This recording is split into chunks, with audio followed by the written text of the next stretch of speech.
कराची में डाकू आजाद हैं, मगर पुलिस आम शहरियों को निशाना बनाने में लगी हुई है।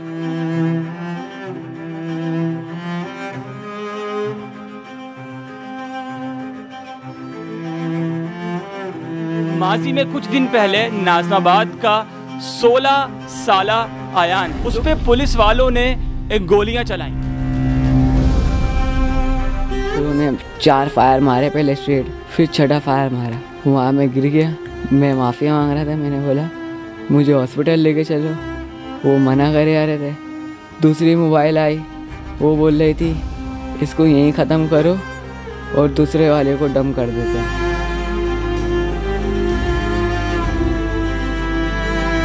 जो इनकी रील की हड्डी में जाके लगी है, जिसकी वजह से नीचे का स्तन का काम नहीं कर रहा। हमारे दिल से वो जो हम रोज़ाना देख के कैसे रोते हैं, बताएं हम क्या करें। मैं नौकरी पेशा आदमी हूँ, कभी जाता हूँ कभी नहीं जाता हूँ। अब जब से ये लगी है मैं घर में बैठा हूँ, रातों को उठ के इसको देखते रहे। कभी बाबा मेरे यहाँ तकलीफ हो रही, कभी बाबा मुझे ये हो गया, कभी ये हो गया। वो इतना रोती है, हमारा पूरा घर रो रहा है। और मेरा बच्चा इतना हौसले वाला है कि वो बाबा आप नहीं रो, आप नहीं रो, आप नहीं रो। कौन करेगा मेरे बच्चे का।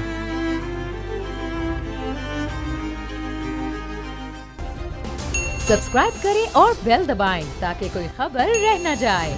अस्सलाम वालेकुम पाकिस्तान, बोल न्यूज़ के साथ मैं हूं फराजुद्दीन। कराची में डाकू आज़ाद हैं, मगर पुलिस आम शहरियों को निशाना बनाने में लगी हुई है। जनाब, आपने सुना होगा माजी में कुछ दिन पहले नाजमाबाद का 16 साला आयान, जो कि किसी काम से बाहर जा रहा था, उस पर पुलिस वालों ने एक गोलियां चलाई। वो माफ़ी मांगता रहा कि मुझे छोड़ दो, मुझे अस्पताल लेकर चले जाओ, मगर वो अपनी कार्रवाई के अंदर, वो अपने खेलकूद के अंदर मसरूफ़ रहे। आगे क्या होता है सुनेंगे आयान की ज़ुबानी। नाजमाबाद का वो 16 साला आयान मौजूद है जिस पर गोलियां चलाई गई, और एक गोली आयान पर नहीं चलती है, आयान पर 6 गोलियां चलाई जाती हैं, जो कि एक गोली आयान के कमर पर लगती है। इनके वालिद साहब मेरे साथ मौजूद हैं, इनसे बात करेंगे और आयान से पूरी कहानी जानेंगे कि उस वक्त क्या हुआ। आयान, मुझे ये बताइए कि आप कहाँ जा रहे थे, आपके साथ क्या हुआ, ज़रा पूरी स्टोरी बताइएगा। हम दूध लेने जा रहे थे, दूध तो मिला नहीं। दोस्त ने बोला आगे से चक्कर लगा कर आ जाते हैं। अब वो ऊपर से घूमना था, वो नीचे उतर गया ना, मैं उसके साथ साथ उतरा तो सादे लिबास में अंकल खड़े हुए थे। उन्होंने उसको पकड़ के रोक लिया। मैं घबरा गया, मैंने गाड़ी घुमाई ना, उनमें से एक ने फायर शुरू कर दिए। उन्होंने 4 फायर मारे पहले स्ट्रेट, 4 नहीं लगे। एक उन्होंने फिर आसमान में मारा, फिर 6 फायर मारा। 6 फायर मारकर वहाँ मैं गिर गया। उसके बाद वहाँ से एक मोबाइल आई। फिर ये मैं माफ़ी मांग रहा था। मैंने बोला मुझे हॉस्पिटल लेके चलो, वो मना करे आ रहे थे। दूसरी मोबाइल आई, वो बोल रही थी इसको यहीं ख़त्म करो और दूसरे वाले को डम कर देते हैं। फिर एक और बंदा आया था सादर लिबास में, उसने मोबाइल उसको एम्बुलेंस को कॉल करी थी। फिर हम अब्बास ही गए थे। तो जब आपको 7 फायर मारे गए तो उसमें से एक फायर आपकी कमर पे लगता है, उसके बाद क्या हुआ ये बताइएगा। उसके बाद सारे आके जमा हुए।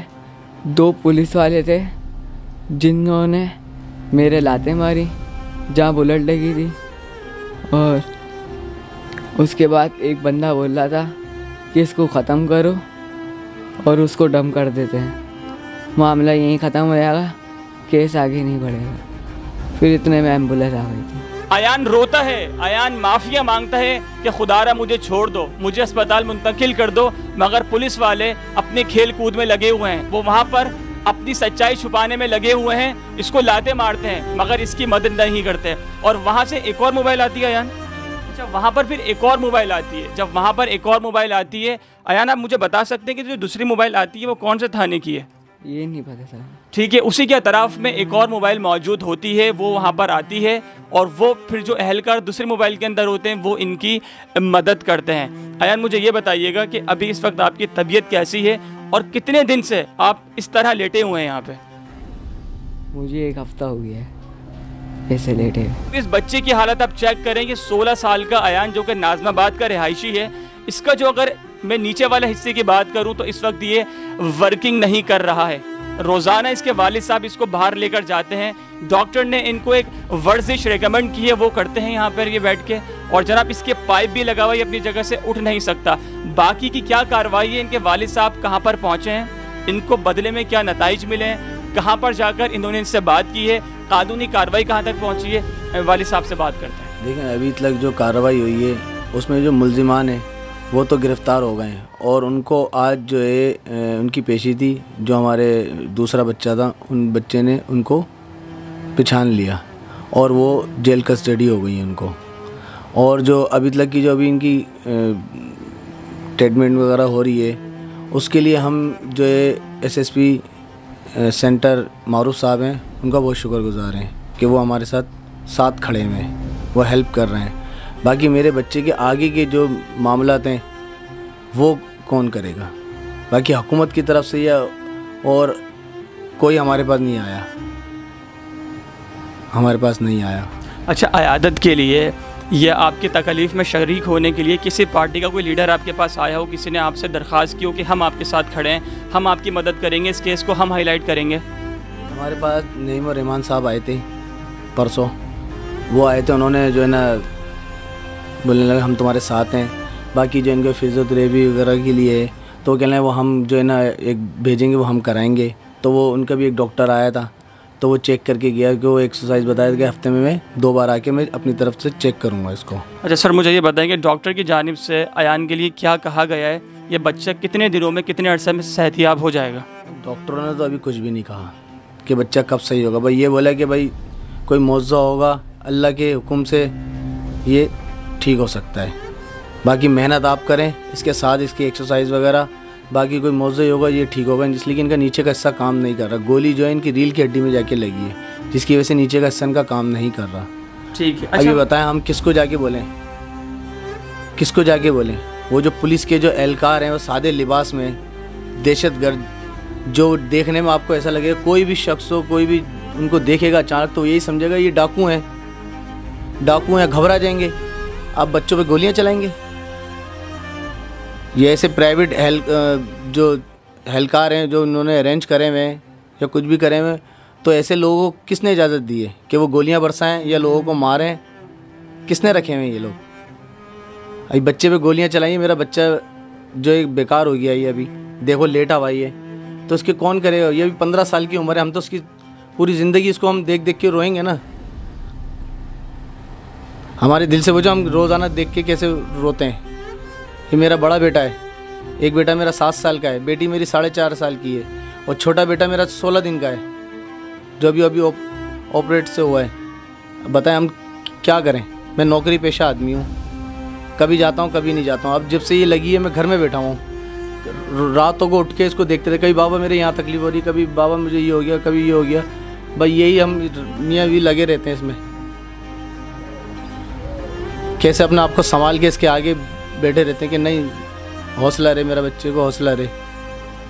मेरी इसकी जो दादी हैं वो इतना रोती हैं, हमारा पूरा घर रो रहा है, और मेरा बच्चा इतना हौसले वाला है कि वो बाबा आप नहीं रो, आप नहीं रो, आप नहीं रो। कौन करेगा मेरे बच्चे का?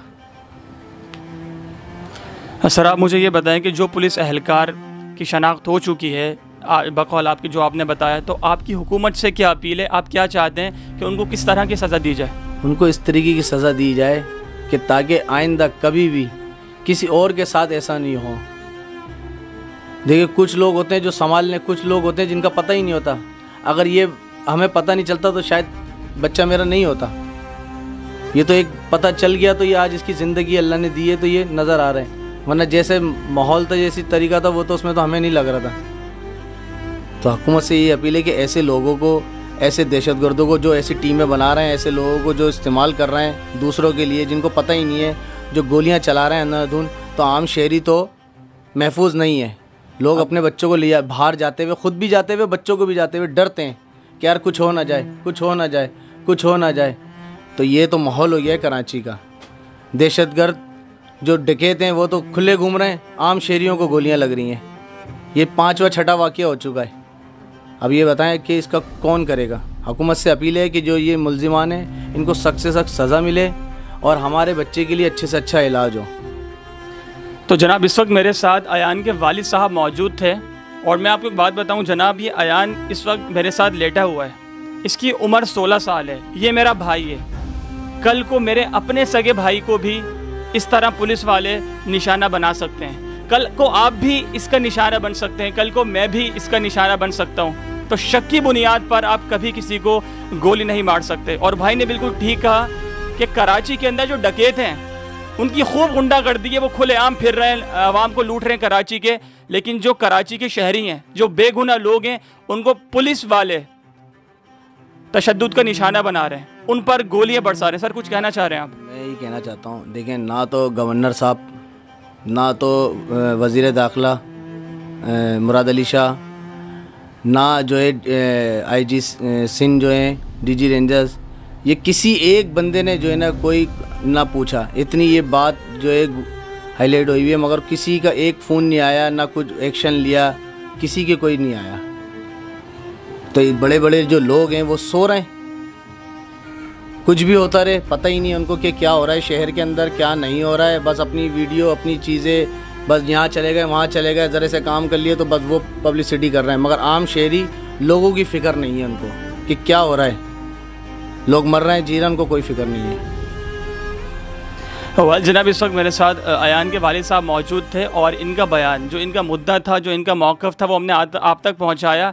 आपसे भी जनाब हमारी गुजारिश ये कि अगर आप अपने बच्चों को बाहर भेजते हैं तो उनको ये सिखाकर भेजें कि उनको किस तरह बाइक पर सवार होना है। और मैं हाथ जोड़कर अपील करता हूँ, बोल नेटवर्क हाथ जोड़कर अपील करता है पाकिस्तान के वज़ीर आज़म से, हमारे गवर्नर साहब से और जो इदारे जो है फलाही काम करते हैं उनसे, कि आप इस इशू को हाईलाइट करें और अयान के वालिद साहब का साथ दें। इनके बच्चे का जो इलाज चल रहा है उसके लिए जो आप इनकी मदद कर सकते हैं, जो आवाज़ उठा सकते हैं वो उठाएं और इनको इंसाफ दिलवाएं कि आप शक की बुनियाद पर कभी किसी पर गोली नहीं चला सकते। आप किसी कराची के शहरी पर गोली नहीं चला सकते। आप शक की बुनियाद पर गोली नहीं चला सकते। कल को आप मुझ पर भी गोली चला देंगे। अगर आपको लगेगा कि हम यहाँ पर इन्वेस्टिगेशन कर रहे हैं, हम इस जगह की पेट्रोलिंग कर रहे हैं, यहाँ से 4 दहशतगर्द गुजरे हैं, यहाँ से डकैत गुजरे हैं, आप उनको नहीं पकड़ पाएंगे तो आप क्या मुझ पर गोली चलाएंगे? कि आप कराची के किसी भी शहर पर गोली चला देंगे? आप नहीं चला सकते। उम्मीद करता हूँ कि आज की ये स्टोरी आपको समझ आई होगी और ये वो इशू है जो काफ़ी अरसे से, काफ़ी रोज़ से सोशल मीडिया की जीनत बना हुआ है। सोशल मीडिया पर इसकी खबरें मुसलसल चल रही हैं और ये बच्चा इस वक्त अयान मेरे साथ लेटा हुआ है। बोल नेटवर्क हम दुआ करते हैं कि अयान अल्लाह पाक आपको जल्द अज जल्द मुकम्मल तौर पर शिफा अता फरमाए। एक दफ़ा फिर हाजिर होंगे आपके साथ। अपना बहुत ख्याल रखिएगा। जब तक के लिए अल्लाह हाफिज़। तो नज़र आ रहा है सामने लिखा हुआ है जुल्म मिटने के लिए 2 चीज़ों से मिटेगा भाई। एक, अदल की कुर्सी पे जो लोग बैठते हैं ना, वो अदल के हिसाब से फैसले करने लगे। दूसरा, कौम निकल खड़ी है उस जुल्म के खिलाफ, तो जुल्म खत्म हो जाएगा। या इन दोनों में से कोई एक चीज हो जाए या दोनों हो जाए। अगर 420 का मुकदमा था, उस वक्त अदलिया में जो लोग बैठे हुए केस देख रहे थे वो पूछते ना, यार चीट हुआ कौन है? जब उनको दिखता कोई चीट नहीं हुआ, केस खत्म कर देते। तो जालिम जुल्म कर ही नहीं पाता। 9 जजेस ने नोट बिफोर किया मेरे केस को, यार 1.5 साल चला। शख्सी जमानत का केस, सेम केस इस्लामाबाद में कर दिया। एक ही इल्जाम पे 2 केस हो नहीं सकते भाई। मतलब 60 दिन का वक्त होता है। 102 दिन के बाद मैं जीत गया, केस बरी हो गया। 102 दिन के बाद अपील फाइल की, एक्सेप्ट कर ली। नहीं करते ना एक्सेप्ट, खत्म हो जाता ना जुल्म यार। भरी अदालत में मुझे बरी कर दिया, फिर पता नहीं क्या हुआ 2.5 घंटे बाद का नोट बिफोर। मैं नहीं सुनता ये केस, खड़े रहते अपने फैसले, मिट जाता जुल्म। अल्लाह ताला ने बिठाया इस इन कुर्सियों पे इनको यार, ये अल्लाह ताला की तरफ से फैसले कर रहे हैं। तो या तो ये फैसले आएंगे, जुल्म मिट जाएगा, या कौम खड़ी हो जाएगी जुल्म के खिलाफ।